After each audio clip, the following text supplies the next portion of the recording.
আসসালামু আলাইকুম। জাতীয় বিশ্ববিদ্যালয় অনলাইন ক্লাসে সবাইকে স্বাগত। করোনাকালীন শিক্ষা কার্যক্রম চলমান রাখার স্বার্থে জাতীয় বিশ্ববিদ্যালয় জাতীয় বিশ্ববিদ্যালয়ের উদ্যোগে অনলাইন ক্লাসে সংযুক্ত হতে পেরে আমি আনন্দিত। সবাইকে স্বাস্থ্যবিধি মেনে চলার আহ্বান জানাচ্ছি। মৌলিক সামষ্টিক অর্থনীতির ৮ নম্বর লেকচারে আমরা দেখব অর্থ কি, অর্থের কার্যাবলী সমূহ কি, কেন্দ্রীয় ব্যাংক এবং বাণিজ্যিক ব্যাংকের সংজ্ঞা, কেন্দ্রীয় ব্যাংক এবং বাণিজ্যিক ব্যাংকের কার্যাবলী সমূহ এবং মুদ্রানীতি সম্পর্কে জানার চেষ্টা করব। তাহলে আমাদের মূল লেকচার শুরু করা যায়। মানি বা অর্থ। আমরা আমাদের দৈনন্দিন কার্যকলাপের দিকে যদি একটু লক্ষ্য করি, তাহলে আমরা দেখি যে আমাদের প্রয়োজনীয় জিনিসপত্র ক্রয় করার জন্য আমরা টাকা ব্যয় করি।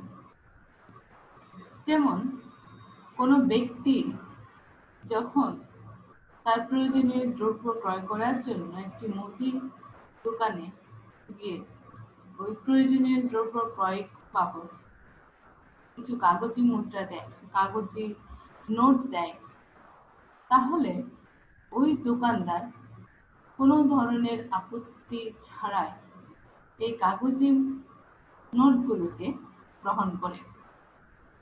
আবার আমরা যদি কোনো রেস্টুরেন্টে খেতে যাই, খাওয়ার পর যে রেস্টুরেন্টের মালিককে যখন আমরা কাগজি নোট দিই, সেগুলো মালিক কোনো ধরনের আপত্তি না করে গ্রহণ করে। যদি কোনো এক ছাত্র কোনো লাইব্রেরিতে গিয়ে বা বইয়ের দোকানে গিয়ে কোনো বই নিয়ে তার বিনিময়ে যদি কিছু কাগজি নোট দেয়, বইয়ের দোকানদারও সেই নোটগুলোকে কোনো ধরনের আপত্তি ছাড়া গ্রহণ করে। আমরা আমাদের এই কার্যকলাপে কি দেখতে পাই?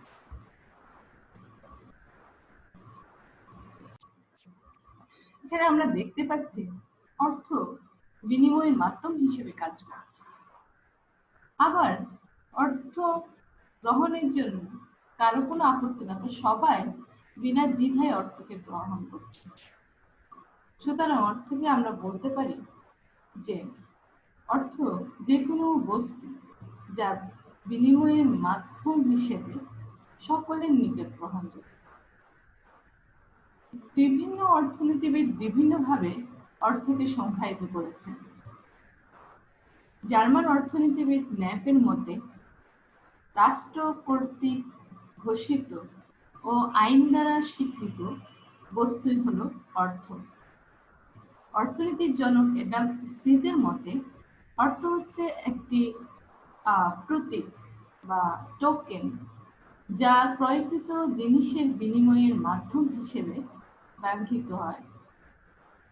অধ্যাপক স্যার জন হিক্সের মতে অর্থ হচ্ছে মূল্যের পরিমাপক, বিনিময়ের মাধ্যম এবং সঞ্চয়ের বাহন। আবার অধ্যাপক ক্রাউথারের মতে অর্থ এমন একটি বস্তু যা বিনিময়ের মাধ্যম হিসেবে সকলের নিকট গ্রহণীয় এবং যা মূল্যের পরিমাপক ও সঞ্চয়ের বাহন হিসেবে কাজ করে। আমরা এই অর্থনীতিবিদের এই সংখ্যাগুলো পর্যালোচনা করে অর্থের সংখ্যায় আমরা বলতে পারি অর্থ হচ্ছে রাষ্ট্র কর্তৃক ঘোষিত ও আইন দ্বারা স্বীকৃত এমন কিছু কাগজি বা ধাতবে বস্তু যা বিনিময়ের মাধ্যম হিসেবে সকলের কাছে গ্রহণযোগ্য এবং যা সঞ্চয়ের বাহন ও মূল্যের পরিমাপক হিসেবে ব্যবহৃত হয়। এখন দেখি অর্থের কার্যাবলী সমূহকে।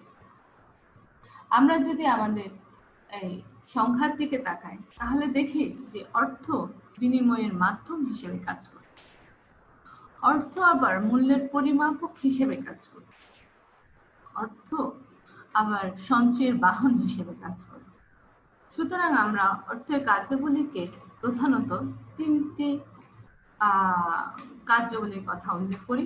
একটি হচ্ছে অর্থ মিডিয়াম অফ এক্সচেঞ্জ বা বিনিময়ের মাধ্যম, 2 নাম্বার হচ্ছে ইউনিট অফ অ্যাকাউন্ট বা মূল্যের পরিমাপক, 3 হচ্ছে স্টোর অফ ভ্যালু বা সঞ্চয়ের বাহন। বিনিময়ের মাধ্যম বলতে আসলাম কি বুঝি? বিনিময়ের মাধ্যমে যে যখন শুরুতেই যে আমি উদাহরণটা দিয়েছিলাম, সেই উদাহরণে আমি দেখিয়েছি বিনিময়ের মাধ্যম হচ্ছে যখন মুদি দোকান থেকে প্রয়োজনীয় জিনিসপত্র ক্রয় করা হয়, সেই জিনিসগুলোর সেই দ্রব্যগুলোর বিনিময় অর্থ দিয়ে থাকে। আবার রেস্টুরেন্টে খাবারের বিনিময়ে অর্থ দিয়ে থাকে, বইয়ের দোকানে বইয়ের বিনিময়ে অর্থ দিয়ে থাকে। সুতরাং এখানে অর্থ দ্রব্য সামগ্রীর বিনিময়ের মাধ্যম হিসেবে কাজ করছে। সঞ্চয়ের ইউনিট অফ অ্যাকাউন্ট বা মূল্যের পরিমাপক বা এটাকে হিসাবের এককও বলা হয়। মূল্যের পরিমাপক বা হিসাবের একক। অর্থ অর্থনীতিতে মূল্যের পরিমাপক হিসেবে কাজ করে। আমরা যখন দোকানে গিয়ে কোনো দ্রব্যর দাম জিজ্ঞাসা করি, দোকানদার সেই দ্রব্যের দাম অর্থের মাধ্যমে বলে। যদি যেমন একটি লাইব্রেরিতে গিয়ে একটি বই নিয়ে যদি জিজ্ঞেস করা হয় যে এই বইটির দাম কত বা এই বইটির মূল্য কত, তখন দোকানদার হয়তো বলে 100, 200, 300 এরকম টাকায় এর মূল্য বলে থাকে। সুতরাং এখানে বইয়ের মূল্যকে টাকায় বলা হয়, অর্থাৎ বইয়ের মূল্যের একক হিসেবে টাকাকে বিবেচনা করা হয়। সুতরাং অর্থ মূল্যের একক হিসেবে কাজ করে। স্টোর অফ ভ্যালু বা সঞ্চয়ের বাহন। সঞ্চয়ের বাহন হচ্ছে অর্থ সময়ের প্রেক্ষিতে ক্রয় ক্ষমতার সঞ্চয়। অর্থাৎ বর্তমানে ব্যক্তি যে পরিমাণ অর্থ আয় করে তা ভবিষ্যতের তার কিছু অংশ ভবিষ্যতের জন্য, অর্থাৎ ভবিষ্যতের দ্রব্য সেবা ভোগ করার জন্য সঞ্চয় করে থাকে। অর্থাৎ এখানে অর্থ সঞ্চয়ের বাহন হিসেবে কাজ করছে। সুতরাং আমরা অর্থের সংজ্ঞায় অর্থের কার্যিক বলে হচ্ছে অর্থ বিনিময়ের মাধ্যম হিসেবে কাজ করে, অর্থ মূল্যের পরিমাপক হিসেবে কাজ করে এবং অর্থ সঞ্চয়ের বাহন হিসেবে কাজ করে। এছাড়াও অনেক স্থগিত লেনদেনের বাহন হিসেবে কিন্তু অর্থ কাজ করে থাকে। M1, M2 এবং M3 বলতে আসলে কি বুঝি? M1 যাকে বলা হয় ট্রানজাকশন মানি, আবার M1 কে ন্যারো মানি বা সংকীর্ণ অর্থ বলা হয়। সংকীর্ণ অর্থ অর্থাৎ M1 এর অন্তর্ভুক্ত হচ্ছে কারেন্সি হেল্ড আউটসাইড ব্যাংক, অর্থাৎ ব্যাংকের বাইরে, অর্থাৎ ব্যাংক ব্যবস্থার বাইরে জনগণের হাতে প্রচলিত অর্থ চাহিদা আমানত, ট্রাভেলার চেক এবং অন্যান্য চেকেবল মানে চেকযোগ্য আমানত এর সমষ্টি হচ্ছে M1 বা সংকীর্ণ অর্থ। M2 বা ব্রড মানি ব্যাপক অর্থ। M2 তে রয়েছে M1, এর সাথে যোগ হয় সঞ্চয়ী হিসাব, আবার মানি মার্কেট অ্যাকাউন্ট এবং অন্যান্য প্রায় মুদ্রা যেগুলো সেগুলো সমষ্টি হচ্ছে M2। আর M3 হচ্ছে M2-র সাথে যে দীর্ঘমেয়াদী আমানত, অর্থ বাজারের প্রাতিষ্ঠানিক তহবিল, স্বল্পকালীন পুনঃপ্রয়োজন চুক্তি এবং লার্জার বৃহৎ পরিমাণের তরল সম্পদ, এগুলো সমষ্টি হচ্ছে M3। এখন আসা যাক আসলে সেন্ট্রাল ব্যাংক বা কেন্দ্রীয় ব্যাংক বলতে আমরা কি বুঝি? আমরা জানি কেন্দ্রীয় ব্যাংককেও বলা হয় যে যেমন বাংলাদেশের কেন্দ্রীয় ব্যাংক। কেন্দ্রীয় ব্যাংক আসলে কেন্দ্রীয় ব্যাংক অনেক সময় বলে কেন্দ্রীয় ব্যাংক সরকারের ব্যাংক হিসেবে কাজ করে। কেন্দ্রীয় ব্যাংক আবার ব্যাংকারের ব্যাংক হিসেবে কাজ করে। বলে কেন্দ্রীয় ব্যাংক মুদ্রানীতি প্রণয়ন করে থাকে। কেন্দ্রীয় ব্যাংক অর্থের যোগান নিয়ন্ত্রণ করে থাকে। কেন্দ্রীয় ব্যাংক সুদের হারকে নিয়ন্ত্রণ করে থাকে। কেন্দ্রীয় ব্যাংকের সংখ্যায় আমরা বলি যে ব্যাংক দেশের অন্যান্য ব্যাংকের কার্যকলাপ তদারকি ও নিয়ন্ত্রণ করে, দেশের মুদ্রানীতি প্রণয়নের মাধ্যমে অর্থের যোগান ও সুদের হারকে নিয়ন্ত্রণ করে, সরকারের আর্থিক প্রতিনিধি ও পরামর্শদাতা রূপে কাজ করে এবং অন্যান্য ব্যাংকের ব্যাংক হিসেবে কাজ করে, তাকে কেন্দ্রীয় ব্যাংক বলা হয়। কেন্দ্রীয় ব্যাংকের কার্যাবলী সমূহ কি? কেন্দ্রীয় ব্যাংকের কার্যাবলী সমূহের মধ্যে রয়েছে প্রথমত মনিটারি অথরিটি, অর্থাৎ কেন্দ্রীয় ব্যাংক একটি দেশের আর্থিক অথরিটি হিসেবে অর্থাৎ মনিটারি অথরিটি হিসেবে কাজ করে থাকে। মনিটারি অথরিটি হিসেবে মুদ্রানীতি প্রণয়ন করে, আবার অর্থাৎ মুদ্রানীতি প্রণয়নের মাধ্যমে অর্থের যোগান নিয়ন্ত্রণ করে, সুদের হারকে নিয়ন্ত্রণ করে থাকে। নোট ইস্যু, কেন্দ্রীয় ব্যাংক নোট ইস্যু করে থাকে। নতুন মুদ্রা ছাপানো অর্থাৎ নতুন নোট ছাপানো এবং প্রচলনের দায়িত্ব কেন্দ্রীয় ব্যাংককে সরকার প্রদান করে থাকে। বর্তমানে প্রতিটি দেশে কেন্দ্রীয় ব্যাংকের নোট প্রচলনের একচেটিয়া ক্ষমতা ভোগ করে থাকে কেন্দ্রীয় ব্যাংক সমূহ। যেমন বাংলাদেশে কেন্দ্রীয় ব্যাংক বাংলাদেশের 1 টাকা এবং 2 টাকার নোট ছাড়া অন্যান্য সকল নোট ইস্যু করে বিনিময়কে সহজতর করেছে। কেন্দ্রীয় ব্যাংক নোট প্রচলনের সময় 3টি বিষয়কে প্রাধান্য দেয়। সেগুলো হলো, এক, অভিন্নতা, আরেকটা হচ্ছে অর্থের চাহিদার সঙ্গে সঙ্গতিপূর্ণ কিনা, এবং নিরাপত্তা। ক্রেডিট কন্ট্রোল বা ঋণ নিয়ন্ত্রণ, বেসরকারি ব্যাংক ঋণ দেওয়ার মাধ্যমে ঋণের সৃষ্টি করে থাকে। কেন্দ্রীয় ব্যাংক বিভিন্ন হাতিয়ার গ্রহণ করে, অর্থাৎ কেন্দ্রীয় ব্যাংক বিভিন্ন মুদ্রানীতি বিভিন্ন হাতিয়ারের মাধ্যমে এই ঋণকে নিয়ন্ত্রণ করে থাকে। দেশের অর্থনৈতিক অবস্থাকে স্থিতিশীল রাখার জন্য ঋণ নিয়ন্ত্রণ করে থাকে। ঋণ নিয়ন্ত্রণের জন্য কেন্দ্রীয় ব্যাংক রিজার্ভ রেশিও বাড়াতে কমাতে পারে, ডিসকাউন্ট বা পাট্টার হার বাড়াতে পারে কমাতে পারে, আবার খোলা বাজার কার্যক্রমের মাধ্যমে সরকারের বন্ড ক্রয় বিক্রয় করে থাকতে পারে। সুতরাং ক্রেডিট কন্ট্রোল বা ঋণ নিয়ন্ত্রণ কেন্দ্রীয় ব্যাংকের অন্যতম প্রধান কাজ। ব্যাংকার টু দ্য কর্নার, কেন্দ্রীয় ব্যাংক সরকারের ব্যাংক হিসেবে কাজ করে। এই ব্যাংক সরকারের সমুদায় অর্থ সুদ ছাড়া জমা রাখে এবং সরকারের প্রয়োজনে ঋণ দান করে। সরকারের ব্যাংক হিসেবে কেন্দ্রীয় ব্যাংক নিম্নলিখিত দুটি প্রধান কাজ করে থাকে। একটি হচ্ছে সরকারের উপদেষ্টা হিসেবে কাজ করে, যেমন কেন্দ্রীয় ব্যাংক সরকারের অর্থনৈতিক উপদেষ্টা হিসেবে কাজ করে, সরকারের আর্থিক নীতি প্রণয়নে এবং অর্থ সংক্রান্ত বিষয়ে এটি সরকারকে পরামর্শ দান করে। দ্বিতীয়ত হলো, কেন্দ্রীয় ব্যাংক দেশে এবং বিদেশে সরকারের প্রতিনিধি হিসাবে কাজ করে। সরকারের পক্ষে ঋণ গ্রহণ, বৈদেশিক মুদ্রা নিয়ন্ত্রণ, রপ্তানি উন্নয়নে বিভিন্ন কাজ করে থাকে।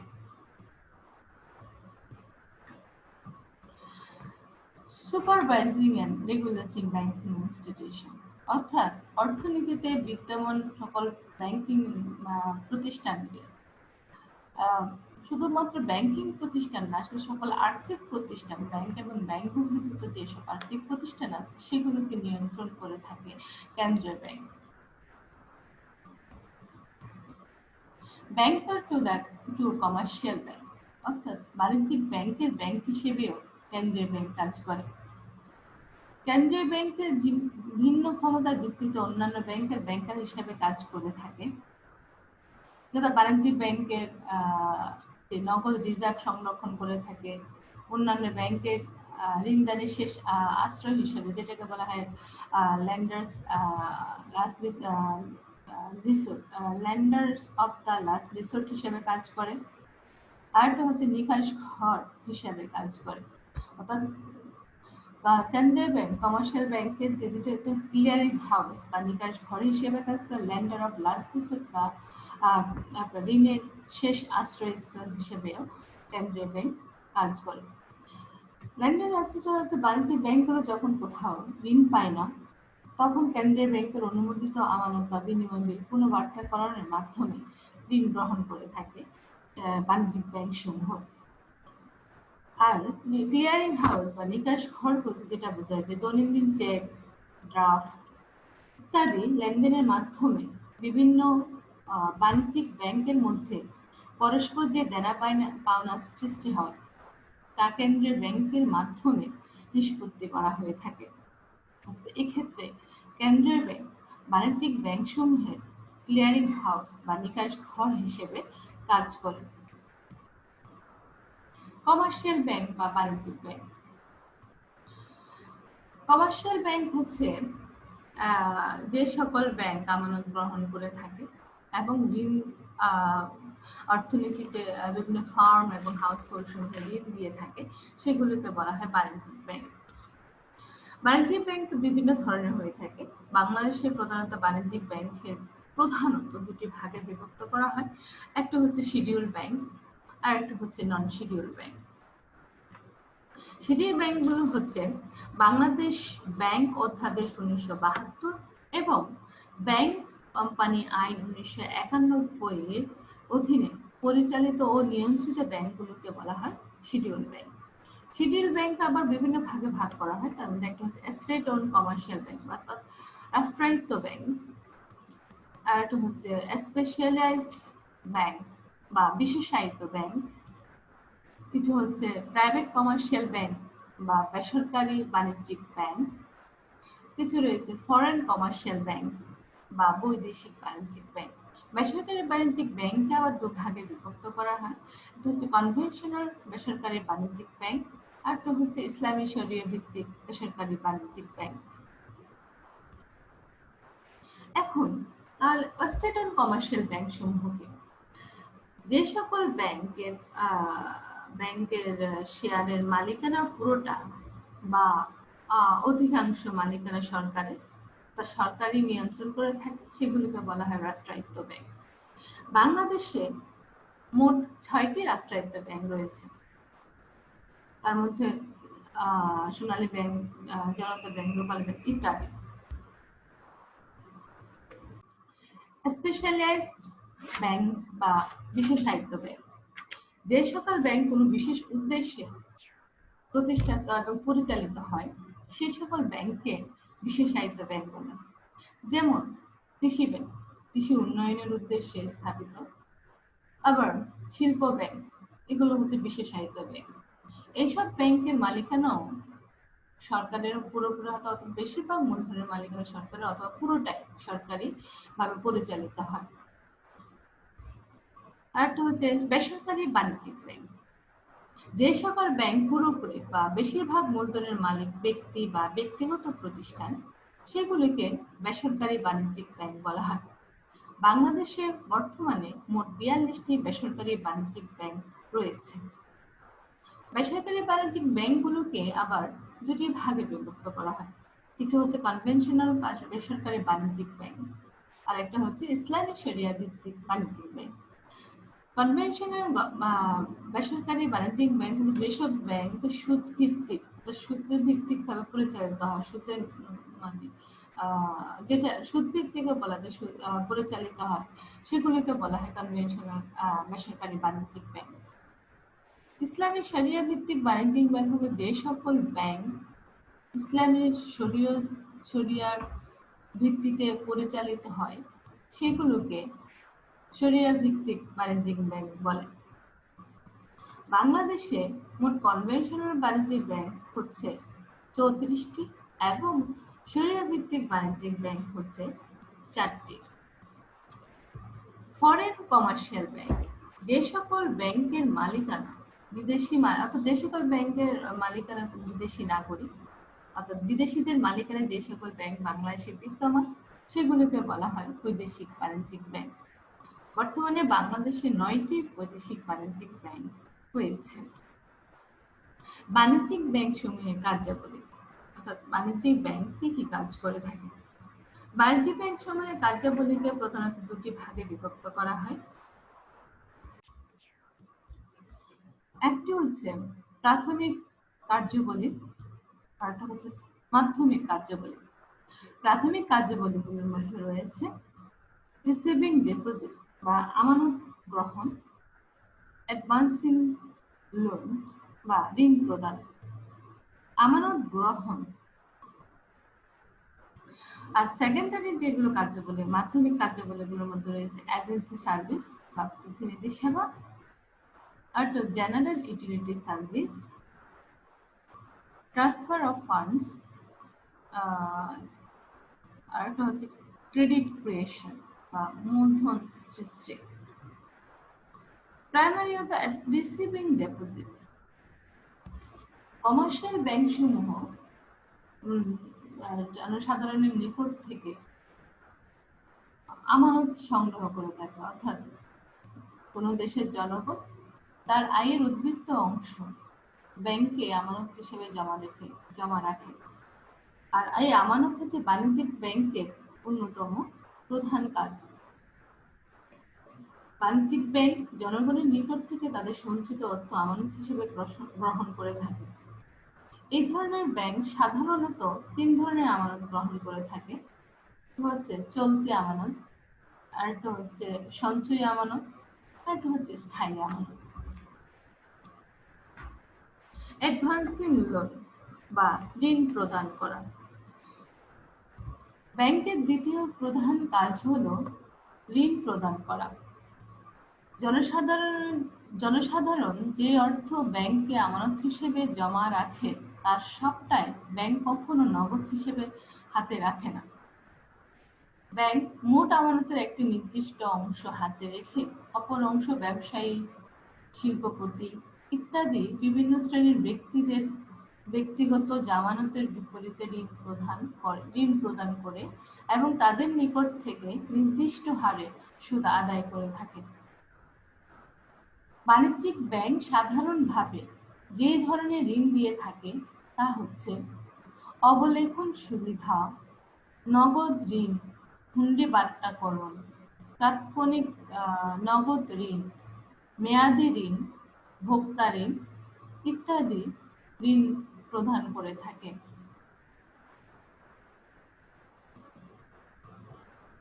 সেকেন্ডারি কার্যাবলীর মধ্যে রয়েছে, বাণিজ্য ব্যাংকের যে সেকেন্ডারি কার্যাবলী রয়েছে সেগুলোর মধ্যে রয়েছে প্রথমত হচ্ছে এজেন্সি সার্ভিসিং বা প্রতিনিধি সেবা।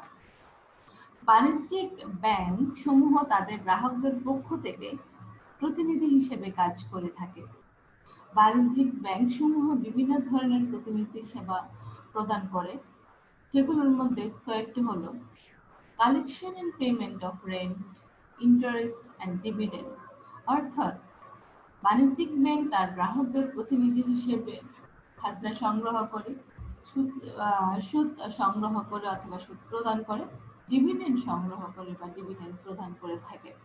অর্থাৎ শেয়ারের লভ্যাংশ, যেটা বাণিজ্যিক ব্যাংক গ্রাহকদের প্রতিনিধি হিসেবে শেয়ারের লভ্যাংশ এবং ঋণপত্র সুদ সংগ্রহ করে গ্রাহকদের হিসাবে সঞ্চিত করে থাকে। Collection and payment of cheques and বিল।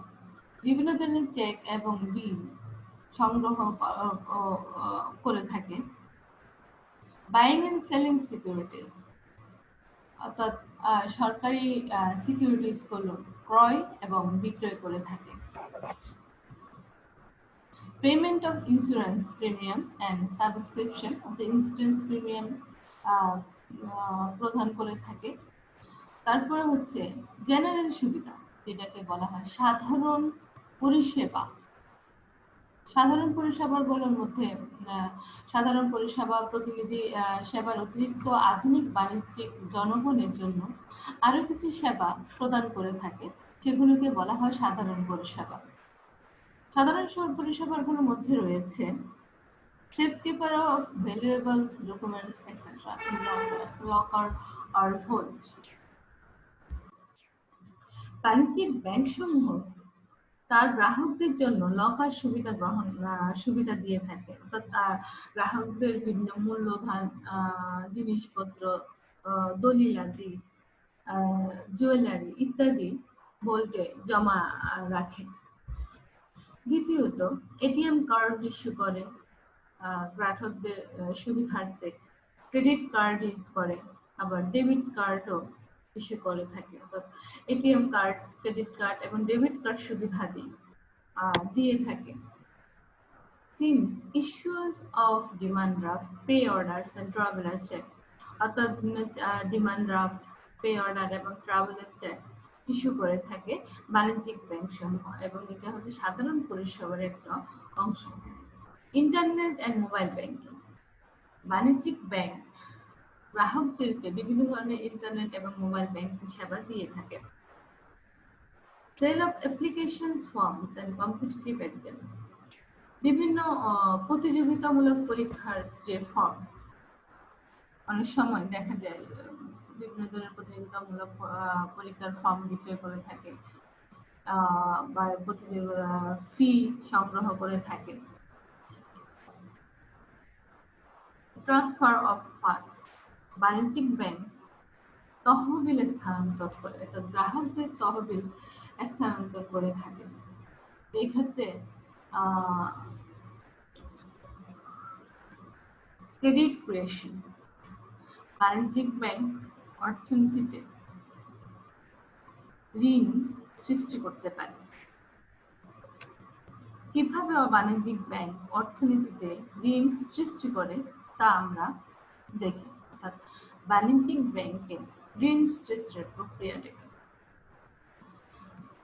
বাণিজ্যিক ব্যাংকে আমরা সাধারণত বলি যে মানুষ অর্থ জমা রাখে বা আমানত রাখে। এই আমানত কিন্তু বাণিজ্যিক ব্যাংকে রেখে দেয় না, বাণিজ্যিক ব্যাংক বন্ডে বা রিজার্ভে কিন্তু পুরো আমানতটা রেখে দেয় না। বাণিজ্যিক ব্যাংক সমূহ এই আমানতের কিছু অংশ রিজার্ভে রেখে বাকি অংশ কিন্তু ঋণ হিসেবে, এক্সেস রিজার্ভ যেগুলো, সেগুলো বিভিন্ন শিল্প প্রতিষ্ঠান, উৎপাদনকারী প্রতিষ্ঠান বা ব্যক্তিগণের মধ্যে ঋণ দিয়ে থাকে নির্দিষ্ট সুদের বিনিময়ে। এইভাবে বাণিজ্যিক ব্যাংক অর্থনীতিতে কিন্তু ক্রেডিট ক্রিয়েশন করে। বাণিজ্যিক ব্যাংক কিভাবে ক্রেডিট ক্রিয়েট করে তা আমরা একটু উদাহরণের সাহায্যে দেখে নিই। মনে করি একজন ব্যক্তি এক্স, সে ফার্স্ট ব্যাংকে 1000 টাকা আমানত রাখলো। এখন ফার্স্ট ব্যাংক যদি ওই আমানতের পুরোটা রিজার্ভ হিসেবে রেখে দেয়, তাহলে কোনো ধরনের ক্রেডিট ক্রিয়েট কিন্তু অর্থনীতিতে হবে না। ব্যাংক সাধারণত এই আমানতের পুরোটা ক্রেডিট হিসেবে রাখে না, তার কিছু অংশ বাণিজ্যিক কেন্দ্রীয় ব্যাংকের রিজার্ভ হিসেবে জমা রাখে, আর বাকি অংশ ঋণ হিসেবে দিয়ে থাকে। মনে করি কেন্দ্রীয় ব্যাংকের রিজার্ভ রেশিওর অনুপাত হচ্ছে 20%, অর্থাৎ 20%। এখন ফার্স্ট ব্যাংক 20% মানে কি? 20% এর অর্থ হচ্ছে ব্যাংক প্রতি 100 টাকা আমানতের জন্য 20 টাকা কেন্দ্রীয় ব্যাংকে রিজার্ভ হিসেবে জমা রাখতে হবে, অর্থাৎ এটা জমা রাখতে বাধ্য বাণিজ্যিক ব্যাংক সমূহ। এখন ফার্স্ট ব্যাংক এই 1000 টাকা আমানতের 20% বা 200 টাকা, 1000 টাকা 200 টাকা রিজার্ভ হিসেবে কেন্দ্রীয় ব্যাংকে জমা রাখবে, এবং বাকি টাকা 1000 থেকে যদি 200 বের করা হয় 800 টাকা, এই 800 টাকা ঋণ হিসেবে প্রদান করবে। মনে করি বাণিজ্যিক ব্যাংক ফার্স্ট ব্যাংক এই 800 টাকা মনে করে অর্থাৎ আরেকজন ব্যক্তি যেমন ওয়াই কে ঋণ দিল। ওয়াই এই 800 টাকার ঋণকে অন্য একটি ব্যাংক যেমন সেকেন্ড ব্যাংকে জমা রাখলো। তাহলে সেকেন্ড ব্যাংকের ব্যালেন্স শিটটা আমরা দেখি। এখানে 800 টাকা ডিপোজিট, 800 টাকা ডিপোজিটের 20% রিজার্ভ হারে 160 টাকা কেন্দ্রীয় ব্যাংকে রিজার্ভ হিসেবে জমা রাখবে। বাকি 640 টাকা, অর্থাৎ 800 থেকে 160 বাদ দিলে বাকি যে 640 পায়, সে 640 টাকা সেকেন্ড ব্যাংক ঋণ দিবে। এখন সেকেন্ড ব্যাংক এই 640 টাকা মনে করি মিস্টার জেড কে ঋণ দিল। মিস্টার জেড অন্য আরেকটি ব্যাংক, থার্ড ব্যাংকে এই 640 টাকা আমানত হিসেবে রাখলো। 640 টাকার আমানতের 20% রিজার্ভ হারে 128 টাকা কেন্দ্রীয় ব্যাংকে, থার্ড ব্যাংক কেন্দ্রীয় ব্যাংকে জমা রাখবে। বাকি 512 টাকা ঋণ দিবে। অর্থাৎ এভাবে অর্থনীতিতে ঋণ ক্রিয়েট হতে থাকবে। আমরা যদি একটা আমরা তাহলে এই প্রসেসকে যদি সংক্ষেপে দেখাতে পারি, তাহলে এখানে প্রাথমিক যে আমানত ছিল সেটা হচ্ছে 1000 টাকা। পরে ফার্স্ট ব্যাংকের আমানতে গিয়ে সেটা ঋণ সিস্টেম হলো 1 মাইনাস আর। এখানে আর মানে ডাবল আর দিয়ে রিজার্ভ রেশিও যেটা আমরা 20% ধরেছি সেটা বোঝানো হয়েছে ইন্টু 1000। সেকেন্ড ব্যাংকের ক্ষেত্রে 1 minus r whole square into 1000। Third ব্যাংকে 1 minus r reserve ratio whole cube into 1000। তাহলে আমরা এটার সমষ্টিকরণের মধ্যে পাই যে তাহলে কি মানি সাপ্লাই, টোটাল মানি সাপ্লাই, যেটাকে আমরা credit creation, total credit creation অর্থাৎ টোটাল ঋণ সাপ্লাই, মানি সাপ্লাই বা টোটাল ঋণ সৃষ্টিও বলতে পারি। সেটা হচ্ছে 1 প্লাস 1 মাইনাস আর plus 1 minus r whole square plus 1 minus r whole cube plus এইভাবে চলতে থাকে ইন্টু ইনিশিয়াল অর্থাৎ প্রাথমিক যে আমানত সেটা 1000। তাহলে আমরা এটা থেকে একটা পাই 1 divided by reserve ratio into 1000। যেহেতু আমরা বলেছি যে আমাদের উদাহরণে যে রিজার্ভ রেশিওর মান 20%, সেহেতু তার রিজার্ভ রেশিও 20% 0.2 বসিয়ে আমরা পাই এখানে একটা মান পাই যেটার মান হচ্ছে 5 ইন্টু 1000। তাহলে 5 ইন্টু 1000 হয় 5000। সুতরাং আমরা দেখি যে 1000 টাকার ঋণ বাণিজ্যিক ব্যাংকের ক্রেডিট প্রক্রিয়ায় 5000 টাকা অর্থের যোগান দেয়। অর্থাৎ বাণিজ্যিক ব্যাংকে 1000 টাকার 500 টাকা ঋণ সৃষ্টি করে থাকে। আমার এই যে লেকচারগুলো আসলে অনেক সময় সেটা ভুলেও যায়। সেটা হচ্ছে এই যে লেকচারগুলো যখন দিয়েছি, বেসিক্যালি আমি একটু ইংরেজি বই ফলো করেছি, আবার বাংলা বইও কিন্তু এগুলো অ্যাভেলেবল। যেমন আপনি বাংলা বইয়ের মধ্যে ডক্টর মোহাম্মদ লিয়াকত আলী খান মৌলিক সামষ্টিক অর্থনীতি বইটি দেখতে পারেন। আর ইংরেজি বইয়ের মধ্যে যেমন জন ম্যানকিওর ম্যাক্রো ইকোনমিক্স বইটি দেখতে পারেন। আমি বারবার বলছি এগুলো কিন্তু পিডিএফ পাওয়া যায়, ইংরেজি বইগুলো পিডিএফ কিন্তু অ্যাভেলেবল। আর আপনি ইংরেজি বইয়ের মধ্যে আপনি স্যামুয়েলসনের বইটা পড়েন, আর হচ্ছে পার্কিনের বইটা দেখতে পারেন। আচ্ছা, তুলনা সাজা পড়েন একজন। মানি মাল্টিপ্লায়ার বা অর্থগুণক বলতে আসলে কি বুঝি? Money multiplier is the change in money supply per unit of change in bank reserve. অর্থাৎ ব্যাংক রিজার্ভের, যেটা আমরা রিজার্ভ রেশিও এক একক চেঞ্জের ফলে, অতিরিক্ত এক একক চেঞ্জের ফলে অর্থের যোগানের যে চেঞ্জ ঘটে, অর্থের যোগানের যে পরিবর্তন ঘটে, সেটাকে বলা হয় অর্থগুণক।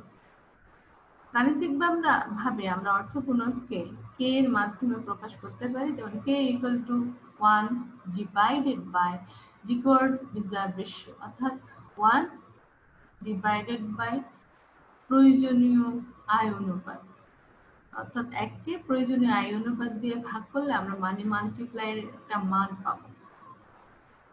মনে করি রিজার্ভ রিকোয়ার্ড রেশিও হচ্ছে 20%, এবং এই 20% রিজার্ভ রিকোয়ার্ড রেশিও হলে তাহলে মানি মাল্টিপ্লায়ারের মান কত হবে? মানি মাল্টিপ্লায়ার 1 ডিভাইডেড বাই 20%, 0.2 ইকুয়াল, এটার মান হচ্ছে যদি এককে আমরা 0.2 দিয়ে ভাগ করি তাহলে এর মান আসে 5। তার মানে এই মানি মাল্টিপ্লায়ারের মান 5। এর অর্থ হচ্ছে রিজার্ভ যদি 1 টাকা বৃদ্ধি পায় তাহলে অর্থনীতিতে অর্থের যোগান বৃদ্ধি পাবে 5 টাকা। আমি আবার বলছি, কেন্দ্রীয় ব্যাংক যদি রিজার্ভের পরিমাণ 1 একক বৃদ্ধি করে বা 1 টাকা বৃদ্ধি করে তাহলে অর্থনীতিতে অর্থের যোগান বৃদ্ধি পাবে 5 টাকা। মানিটারি পলিসি বা মুদ্রানীতি বলতে আমরা কি বুঝি? মানিটারি পলিসি বলতে অর্থাৎ যে কোনো দেশের আর্থিক কর্তৃপক্ষ বা কেন্দ্রীয় ব্যাংক অর্থের যোগান নিয়ন্ত্রণ করার জন্য যে নীতি গ্রহণ করে থাকে তাকে মুদ্রানীতি বা আর্থিক নীতি বা মানিটারি পলিসি বলা হয়। মানিটারি অর্থাৎ যোগানকে কেন্দ্রীয় ব্যাংক কেন নিয়ন্ত্রণের প্রয়োজন পড়ে? কারণ অর্থনীতিতে যদি অর্থনৈতিক অবস্থাকে স্থিতিশীল রাখার জন্য সামগ্রিক অর্থনীতির লক্ষ্য ও উদ্দেশ্য সমূহ অর্জনের জন্য কেন্দ্রীয় ব্যাংক আর্থিক নীতি গ্রহণ করে থাকে। কেন্দ্রীয় ব্যাংক আর্থিক নীতি গ্রহণ করার জন্য কিছু হাতিয়ার ইউজ করে থাকে, অর্থাৎ অর্থের যোগানকে নিয়ন্ত্রণ করার জন্য বেশ কিছু 3টি হাতিয়ারের ব্যবহার করে থাকে। একটি হচ্ছে রিকোয়ার্ড রিজার্ভ রেশিও। আমরা শুরু থেকে একদম আজকের লেকচার পর্যন্ত অনেকবার কিন্তু এই রিকোয়ার্ড রিজার্ভ রেশিও সম্পর্কে পড়েছি।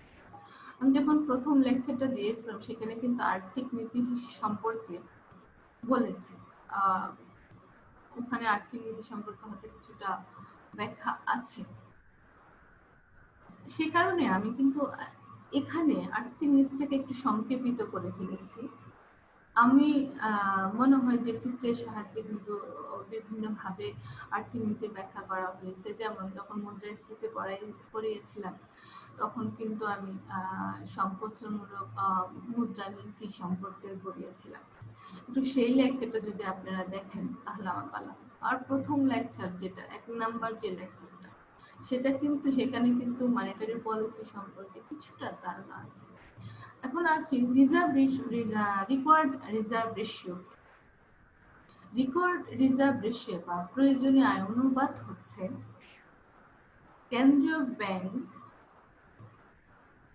কেন্দ্রীয় ব্যাংকে দেশের বাণিজ্যিক ব্যাংকসমূহ তাদের আমানতের যে অংশ দিতে বাধ্য থাকে তাকে রিকোয়ার্ড রিজার্ভ রেশিও বলে।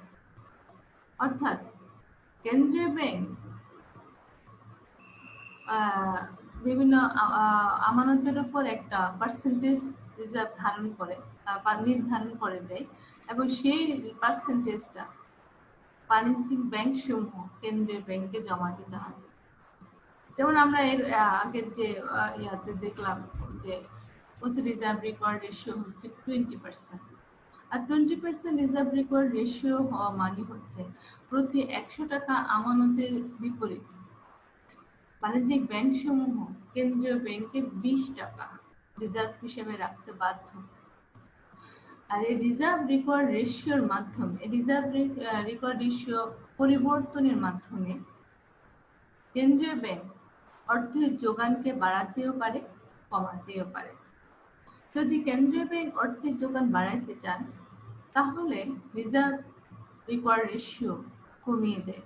অর্থাৎ রিজার্ভ রিকোয়ার্ড রেশিও কমিয়ে দিলে কি হয়, যেমন রিজার্ভ রিকোয়ার্ড রেশিও যদি ধরুন 20 টাকা 20%, তার মানে 100 টাকা আমানতের জন্য রিজার্ভ রাখতে হবে 20 টাকা, আর বাকি 80 টাকা বাণিজ্যিক ব্যাংক সমূহ ঋণ দিতে পারবে।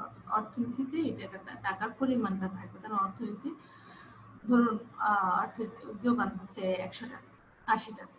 এখন কেন্দ্রীয় ব্যাংক যদি অর্থের যোগানকে বাড়াতে চায় তাহলে রিজার্ভ রেট কমিয়ে 20 টাকা থেকে 15 টাকা করে। এর ফলে কি হয়, আগে যদি 100 টাকার জন্য 100 টাকা আমানতের জন্য 20 টাকা রাখা হতো, সেখানে 100 টাকা আমানতের জন্য এখন রাখতে হয় 15 টাকা। তাহলে ব্যাংকে ঋণ দেওয়ার জন্য ব্যাংকের হাতে অতিরিক্ত রিজার্ভ থাকে, সেটা হচ্ছে 85 টাকা।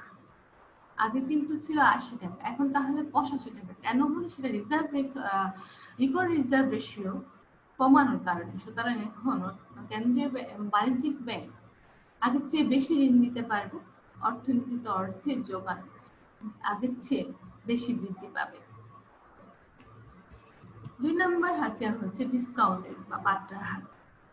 বাট্টার হার হচ্ছে বাণিজ্যিক ব্যাংক সমূহ যে সুদের হারে কেন্দ্রীয় ব্যাংকের কাছ থেকে ঋণ নিয়ে থাকে তাকে ডিসকাউন্ট রেট বা বাট্টার হার বলা হয়। সাধারণ মানুষ কিন্তু বাণিজ্যিক ব্যাংক কেন্দ্রীয় ব্যাংকের সাথে লেনদেন করতে পারে না, কেন্দ্রীয় ব্যাংক থেকে সরাসরি ঋণ গ্রহণ করতে পারে না, কিন্তু দেশের বাণিজ্যিক ব্যাংক সমূহ কেন্দ্রীয় ব্যাংকের সাথে থেকে ঋণ গ্রহণ করে থাকে এবং এই ঋণের জন্য একটি সুদের হার দিতে হয়, এটাকে বলা হয় ডিসকাউন্ট রেট। কেন্দ্রীয় ব্যাংক যদি ডিসকাউন্ট রেট বাড়িয়ে দেয় তাহলে বাণিজ্যিক ব্যাংক সমূহ ঋণ নেওয়ার পরিমাণ কমিয়ে দিবে। এর ফলে অর্থনীতিতে অর্থের যোগান হ্রাস পাবে। আবার বাণিজ্যিক ব্যাংক যদি ডিসকাউন্ট রেট কমিয়ে দেয় তাহলে কেন্দ্রীয় ব্যাংক যদি ডিসকাউন্ট রেট কমিয়ে দেয়, বাণিজ্যিক ব্যাংক না, কেন্দ্রীয় ব্যাংক যদি ডিসকাউন্ট রেট কমিয়ে দেয় তাহলে বাণিজ্যিক ব্যাংক সমূহ বেশি ঋণ নিতে আগ্রহী হয়, ফলে অর্থনীতিতে অর্থের যোগান বৃদ্ধি পায়। 3 নম্বর হচ্ছে ওপেন মার্কেট অপারেশন বা খোলা বাজার কার্যক্রম। খোলা বাজার কার্যক্রমের মাধ্যমে কেন্দ্রীয় ব্যাংক সরকারি সিকিউরিটিজ ক্রয় বিক্রয় করে থাকে। অর্থাৎ কেন্দ্রীয় ব্যাংক যদি অর্থের যোগান বাড়াতে চায় তাহলে সরকারি সিকিউরিটিজ ক্রয় করে। কেমন ক্রয় করে? কেন্দ্রীয় ব্যাংক যদি সরকারি সিকিউরিটিজ ক্রয় করে তাহলে অর্থনীতিতে তাহলে তার বিনিময়ে কিন্তু অর্থ খরচ করতে হয়, তো এর ফলে অর্থনীতিতে অর্থের পরিমাণ বেড়ে যায়, ফলে অর্থের যোগান বৃদ্ধি পায়। অন্যদিকে যদি কেন্দ্রীয় ব্যাংক সিকিউরিটিজ বিক্রয় করে তাহলে অর্থনীতিতে অর্থের পরিমাণ কমে যাবে, অর্থের যোগান হ্রাস পাবে। সুতরাং কেন্দ্রীয় ব্যাংক এই 3টি ইনস্ট্রুমেন্ট বা হাতিয়ার ব্যবহার করে অর্থের যোগানকে বাড়াতে পারে, আবার কমাতে পারে। মুদ্রানীতির প্রকার কয় প্রকার? মুদ্রানীতি সাধারণত 2 ধরনের হয়ে থাকে, একটি হচ্ছে এক্সপানশনারি মনিটারি পলিসি বা সম্প্রসারণমূলক মুদ্রানীতি, আর একটা হচ্ছে কন্ট্রাকশনারি মনিটারি পলিসি বা সংকোচনমূলক মুদ্রানীতি। এক্সপানশনারি মনিটারি পলিসি বা সম্প্রসারণমূলক মুদ্রানীতি কখন করা হয়? সাধারণত আসলে আমরা যদি চিত্রের সাহায্যে আমি আবার বলছি, আমি আসলে এগুলো কিন্তু এর আগে অনেকবার দেখিয়েছি, আশা করি আপনারা হয়তো দেখেছেন। এখানে আমরা দেখি এক্সপেনশনারি মনিটারি পলিসিতে একটা চিত্রের সাহায্যে দেখাচ্ছি। আপনারা জানেন যে যদি অর্থনীতিতে যদি তীব্র বেকারত্ব বিরাজ করে, অর্থনীতিতে যদি মন্দাবস্থা দেখা দেয়, তখন কেন্দ্রীয় ব্যাংক অর্থের যোগান বাড়ানোর নীতি গ্রহণ করে, অর্থাৎ অর্থের যোগান বাড়ানোর জন্য সম্প্রসারণমূলক নীতি গ্রহণ করে থাকে। অর্থাৎ কেন্দ্রীয় ব্যাংক যদি কেন্দ্রীয় ব্যাংক অর্থের যোগান বাড়ানোর জন্য যে মুদ্রানীতি গ্রহণ করে থাকে তাকে সম্প্রসারণমূলক মুদ্রানীতি বলে। সম্প্রসারণমূলক মুদ্রানীতিতে কেন্দ্রীয় ব্যাংক অর্থের যোগান বাড়ানোর মাধ্যমে সামগ্রিক চাহিদাকে বৃদ্ধি করে। এর ফলে অর্থনীতিতে বেকারত্ব দূর হয়, মন্দাবস্থা দূর হয়, জিডিপি বৃদ্ধি পায়। আমরা চিত্রে যদি দেখাই, মনে করি প্রাথমিক ভারসাম্য অবস্থা হচ্ছে ই বিন্দুতে এবং সামগ্রিক চাহিদা হচ্ছে AD0, দাম স্তর হচ্ছে P0, উৎপাদন হচ্ছে Y0 বা রিয়েল জিডিপি Y0। অর্থাৎ এই অবস্থায় ঘুরে অর্থনীতিতে মন্দা অবস্থা বিরাজ করছে, কারণ এটা পূর্ণনিক স্থিরের নিচু লেভেল, অর্থাৎ পূর্ণনিক রিয়েল জিডিপি চেয়ে কম জিডিপি, অর্থাৎ এটাকে বলা হয় পটেনশিয়াল জিডিপি চেয়ে রিয়েল জিডিপি এখানে কম। কিন্তু এই অবস্থায় অর্থনীতিতে মন্দা অবস্থা বিরাজ করে, বেকারত্ব বিরাজ করে। এই বেকারত্ব দূর করার জন্য মুদ্রানীতি, সম্প্রসারণমূলক মুদ্রানীতি গ্রহণ করে থাকে এবং এর ফলে অর্থনীতিতে অর্থের যোগান বৃদ্ধি পায়। অর্থের যোগান বৃদ্ধি পেলে সামগ্রিক চাহিদা বৃদ্ধি পায় এবং অর্থনীতিতে দ্রব্য সেবা অর্থনীতি উৎপাদন বৃদ্ধির মাধ্যমে দ্রব্য সেবার দাম বৃদ্ধি পায় এবং অর্থনীতিতে রিয়েল জিডিপি বৃদ্ধি পায়, ফলে নিয়োগ আরো বৃদ্ধি পায়। এভাবে বেকারত্ব দূর হয়। অর্থাৎ অর্থনীতিতে আমি বলি যে অর্থনীতিতে বেকারত্ব দূর করার জন্য কেন্দ্রীয় ব্যাংক সম্প্রসারণমূলক মুদ্রানীতি গ্রহণ করে থাকে। সংকোচনমূলক মুদ্রানীতিতে কেন্দ্রীয় ব্যাংক অর্থের যোগানকে কমানোর জন্য যে মুদ্রানীতি গ্রহণ করে থাকে তাকে সংকোচনমূলক মুদ্রানীতি বলে। সংকোচনমূলক মুদ্রানীতি সাধারণত অর্থনীতিতে যদি মুদ্রাস্ফীতি দেখা দেয় তাহলে কেন্দ্রীয় ব্যাংক সংকোচনমূলক মুদ্রানীতি গ্রহণ করে থাকে। সংকোচনমূলক মুদ্রানীতির ফলে যদি অর্থের যোগান হ্রাস পায় তাহলে অর্থনীতির সামগ্রিক চাহিদা হ্রাস পাবে, দামের স্তর বৃদ্ধি পাবে, দামের স্তর হ্রাস পাবে এবং উৎপাদন অংশ কমে যায়। আমরা একটি চিত্রে দেখি অর্থনীতির প্রাথমিক অবস্থান হচ্ছে এখানে। এখানে অর্থনীতিতে যেহেতু রিয়েল উৎপাদন হচ্ছে, রিয়েল জিডিপি পটেনশিয়াল জিডিপির চেয়ে বেশি, সুতরাং এই অবস্থায় অর্থনীতিতে মূল্যস্ফীতি বিদ্যমান। এই মূল্যস্ফীতি দূর করার জন্য কেন্দ্রীয় ব্যাংক সংকোচনমূলক মুদ্রানীতি গ্রহণ করতে পারে এবং এর ফলে অর্থের যোগান হ্রাস করে। অর্থের যোগান হ্রাস করলে অর্থের সামগ্রিক চাহিদা হ্রাস পাবে। সামগ্রিক চাহিদা হ্রাস পেলে অর্থের যোগান হ্রাস পেলে মানুষের হাতে কম অর্থ থাকলে মানুষের ভোগ পেয়ে হ্রাস পাবে। ভোগ পেয়ে সামগ্রিক চাহিদাকে কিন্তু প্রভাবিত করে, সামগ্রিক চাহিদা হ্রাস পাবে। অর্থনীতিতে দ্রব্য সেবার উৎপাদন কমে যাবে, ফলে দামের স্তরও কমে যাবে এবং অর্থনীতিতে মুদ্রাস্ফীতি দূর হবে। এই অবস্থা অর্থাৎ যেমন এখানে সংকোচনমূলক মুদ্রানীতি গ্রহণ করার ফলে এটি সামগ্রিক চাহিদা রেখা AD1 স্থানান্তরিত হলো এবং উৎপাদন পটেনশিয়াল জিডিপি সমান হয়ে যায়। সুতরাং এই অবস্থা অর্থনীতিতে মুদ্রাস্ফীতি থাকে না। আমরা দেখলাম যে অর্থনীতিতে যখন তীব্র বেকারত্ব বিরাজ করে তখন কেন্দ্রীয় ব্যাংক সম্প্রসারণমূলক মুদ্রানীতি গ্রহণ করে থাকে। আবার অর্থনীতিতে যদি মুদ্রাস্ফীতি বিরাজ করে তখন কেন্দ্রীয় ব্যাংক সংকোচনমূলক মুদ্রানীতি গ্রহণ করে থাকে। আজকের লেকচার এই পর্যন্ত। আমরা আমাদের পরবর্তী লেকচারে মনিটারি অর্থনীতি পরবর্তী লেকচারে আমরা কেন্দ্রীয় ব্যাংকের নিয়ন্ত্রণ এবং ফিশার্স এর কোয়ান্টিটেটিভ অফ মানি সম্পর্কে জানবো বা জানার চেষ্টা করব। সবাই ভালো থাকবেন, সুস্থ থাকবেন, নিরাপদে থাকবেন।